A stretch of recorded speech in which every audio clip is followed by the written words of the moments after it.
கமிஷன்ல 328வது பக்கத்துல என்ன சொல்லியிருக்காங்க, இந்த உள்ளிடங்களுக்கு கொடுத்த பிறகு என்ன இம்ப்ரூவ்மெண்ட், என்ன மாற்றம் அப்படிங்கிறது குறித்து எவ்ரி 10 இயர்ஸ் ஆய்வு செய்யணும்னு சொல்லியிருக்காங்க. 10 வருஷம் முதல்ல ஆய்வு. ஆக்சுவலா 2009 முடிச்சிருந்தா 2019 ஆய்வு பண்ணிருக்கணும். இப்போ 5 வருஷம் ஆகி போச்சு. ஆய்வு பண்ணிருக்கணுமா இல்லையா? அது சட்டத்திலே பண்ணல.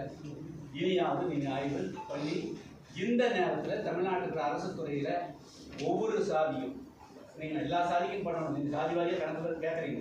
அதனால தமிழ்நாட்டில் 18% உள்ளடங்கிய 76 சாதிகளுடைய பங்களிப்பு என்னவாக இருக்கிறது. இந்த 14 வருஷத்துல என்னென்ன போஸ்ட் எல்லாம் காலியாச்சு, அதுல எத்தனை சதவீதம் அருந்திற்கு கொடுத்தீங்க, பிறசாதிகளுக்கு எவ்வளவு கொடுத்தீங்க அப்படிங்கிறது வரும். ஏன்னா 3% 3 கொடுத்துருக்கணும். 15%